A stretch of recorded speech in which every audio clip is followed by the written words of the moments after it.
This program is brought to you by SoundsTrue.com. At SoundsTrue.com, you can find hundreds of downloadable audio learning programs, plus books, music, videos, and online courses and events.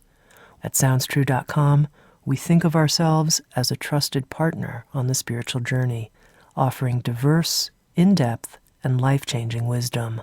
SoundsTrue.com. Many voices, one journey.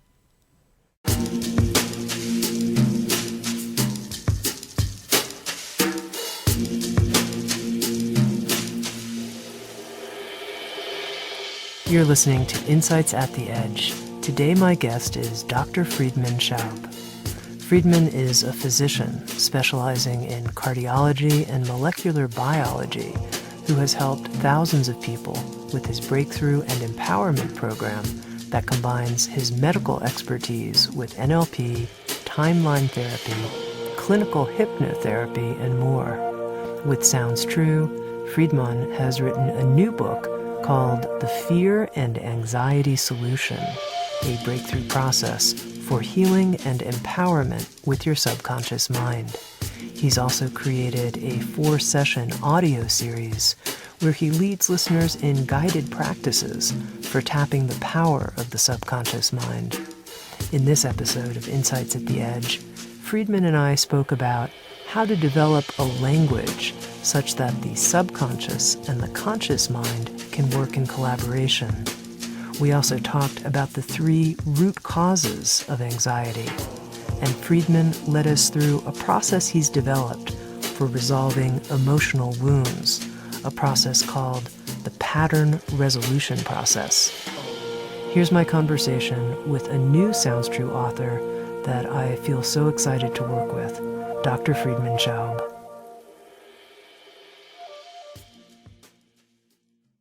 To begin with, Friedemann, how do you define the subconscious mind? The subconscious mind is that part of our mind that is underneath the conscious mind.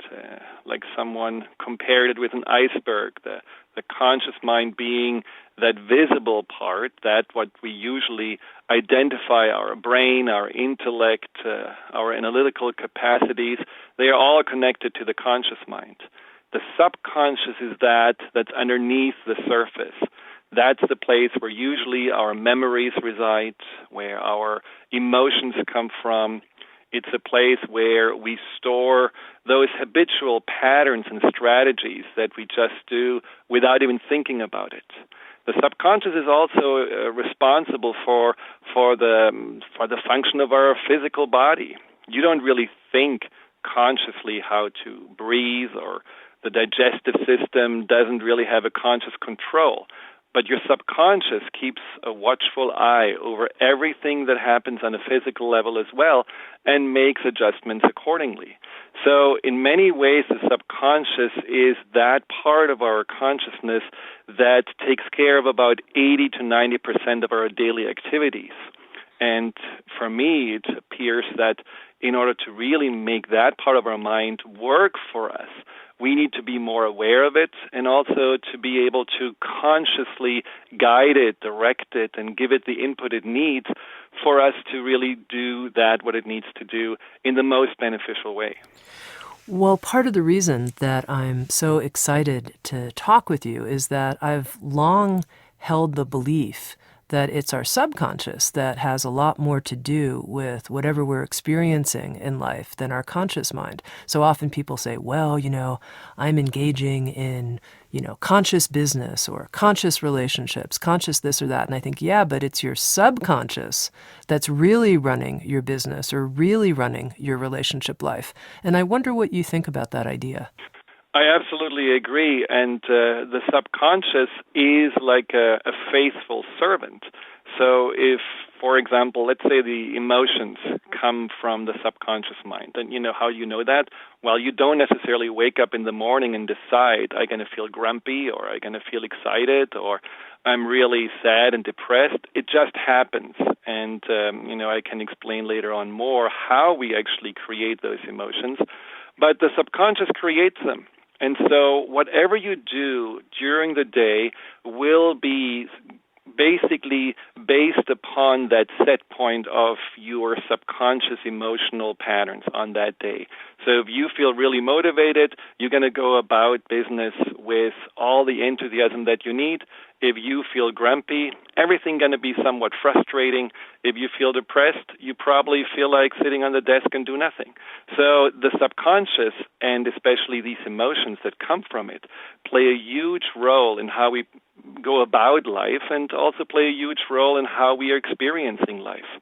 These are the filters we often talk about, these subconscious filters that are in front of our perception. And so we look basically at the world through the eyes of the subconscious. And even though intellectually certain things we do don't make sense, they're still driven by those subconscious filters and those patterns. And you're right, in many ways we are running our lives more through the subconscious than through our conscious mind. And that's a challenge because often the subconscious has patterns that no longer serve us, which is the reason why many people feel stuck, because they feel like, I'm doing the same thing, I'm sabotaging myself, I'm not really living up to my potential, but something holds myself back. I don't know exactly what it is. And it also has a huge opportunity, because if you really know how to work with the subconscious, you can tap into potential that you didn't even know before you had. Well, and that's what's important to me and what I want to talk about, which is how you tap into the subconscious. I mean, of course, in-depth analytical therapy, the purpose of it, at least as I understand it, or part of the purpose, is to help the subconscious become conscious. But how can a book or an audio series help me tap my subconscious mind? Well, it all starts with, first of all, understanding what the subconscious really is and how to connect to it. There is a language that the subconscious understands and speaks that we have to consciously learn. And the language is the language of the emotions. Now, how many people are not listening to their emotions? In fact, in our society, often, especially so-called negative emotions, are really all about getting rid of or avoiding or pushing aside or not really, buying into. And so we are really ignoring part of the language of the subconscious. Another part of the language are these inner images, the inner visualizations. The subconscious shows those images, for example, in dreams. But even when we are thinking, if you would close your eyes and you would think about an event that touched you, maybe an event of your childhood, in that moment you would have a little movie running on the screen of your mind, and that's a part of that language as well. And so if you understand that emotions, these inner images, and also physical sensations is how your subconscious communicates, you can first of all listen and learn to understand more the messages that the subconscious sends you, but then you can also use this language to communicate back to the subconscious and guide it and help the subconscious really to be directed by the conscious mind. And that's really what also in this book is so important to understand. A lot of the things that pertain to fear and anxiety or the feelings of being stuck are connected to the patterns that the subconscious at some point has learned. These are strategies that appeared at some point important or even protective. And unless the subconscious has good reasons to change those patterns, it will, like a faithful servant, just continue to do the same thing over and over again. And so we have a conscious responsibility to learn to work with the subconscious to change the patterns, get an update on what we are doing and how we are thinking and seeing life and ourselves. And that's the difference between the more let's say, conscious analytical therapy. When you work directly with the subconscious, you are having a communication, you're creating collaboration. If you try simply to analyze over and over and over again, you may be able to wrap your mind consciously around it, but you're still often bypassing the subconscious. You're not really creating a relationship with your subconscious mind, and that's why the direct connection, the direct collaboration, is such a faster, a more accelerated way of healing than just trying to solve a problem on a conscious level.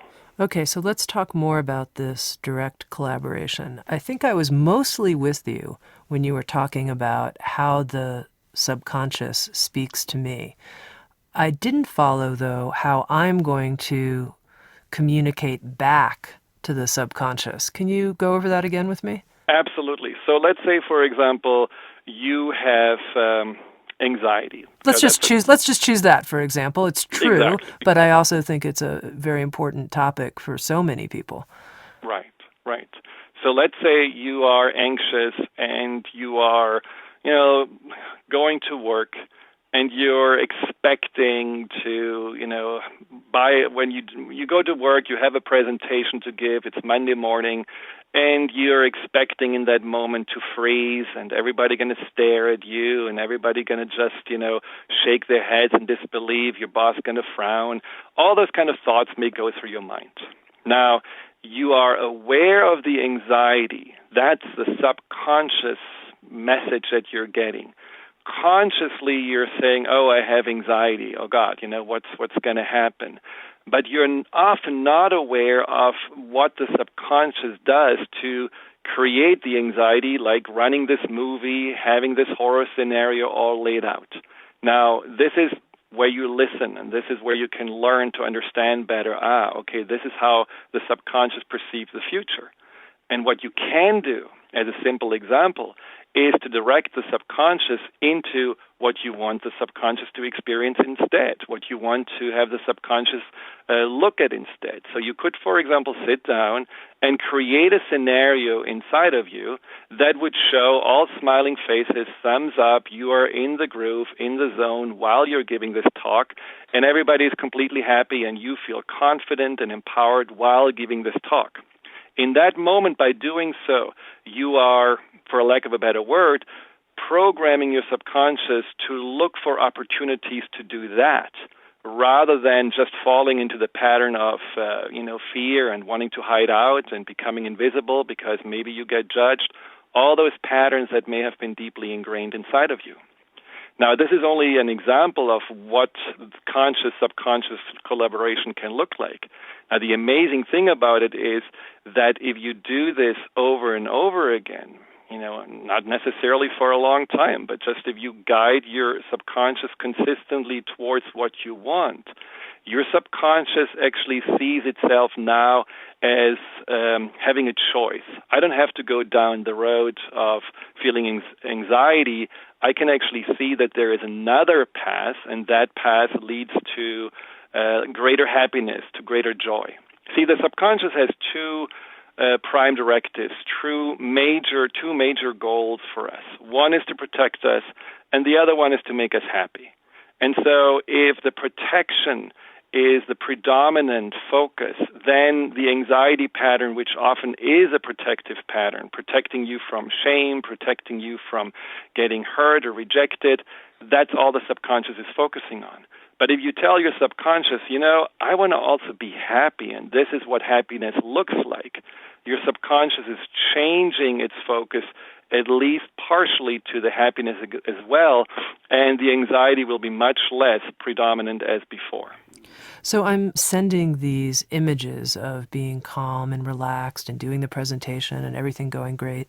How do I know that I'm not covering something up in the process? I mean, I'm sort of now taking over the conversation and saying, I want it to go this way. Well, and that's a very good point, because it's not about just, telling your subconscious, what, I don't like what you're doing, let's do something else. Because in other words, you are ignoring where this pattern of anxiety started, and you're not really understanding the root cause of it. And that's the beauty about working with the subconscious on the past, which, the book really describes. It is about going to those times and those places where the pattern of anxiety began and really understanding, okay, what can I learn from this? how did this come about, and what confusion has there still been at that time that once I resolve it, I'm actually able then to grow from the past and to truly step into my mature, empowered self.